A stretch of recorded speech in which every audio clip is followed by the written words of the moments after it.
తెలుగు నీతి కథలు. ఒక ఊర్లో చిచ్చు కాకి అనే పెద్ద కాకి ఉంటుంది. అయితే అది అడవిలో ఒంటరిగా ఉంటుంది. ఆ ఒంటరిగా ఉన్న కాకి ఎగురుకుంటూ వెళ్తూ ఉంటే ఎండకి బాగా దాహం వేసిద్ది. అక్కడే చుట్టుపక్కల వెతుకుతూ ఉండిద్ది. కానీ అక్కడ నీళ్ళ తాకిడి మాత్రం కనిపించదు. చిచ్చు కాకికి ఒక కుండ కనిపించిద్ది. వెంటనే ఆ కుండ దగ్గరికి వెళ్ళిద్ది. ఆ కుండలో చూస్తే అందులో నీళ్లు చాలా అడుగుకుంటాయి. ముక్కు పెట్టిద్ది. కానీ ఆ నీళ్లు మాత్రం అందవు. చుట్టూ వెతుకుతూ ఉండిద్ది. ఏమన్నా ఐడియా వచ్చిద్దేమో అని చెప్పి. వెంటనే అక్కడే పక్కనే ఉన్న కొన్ని రాళ్ళైతే ఆ చిచ్చుకాకి కనిపిస్తాయి.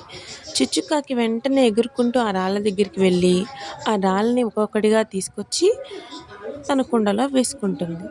అలా వేస్తూ వేస్తూ ఆ కుండలో చాలా రాళ్ళ వరకు నింపుకుంటుంది. చిచ్చుకాకి ఎంత తెలివైందో చూసారా? అలా నింపుతూ నీళ్ళైతే పైకొచ్చేసాయి. చక్కగా నీళ్లు తాగి చిచ్చుకాకి దాహాన్నయితే తీర్చేసుకుందనమాట. సో ఈ కథలో మనకి నీతి ఏంటంటే, తెలివితో ఆలోచిస్తే అసాధ్యమైనదంటూ ఏదీ లేదు. సో చిచ్చుకాకిలాగా మీరు కూడా ఆలోచించండి. మన ఛానల్ని అయితే సబ్స్క్రైబ్ చేసుకోండి.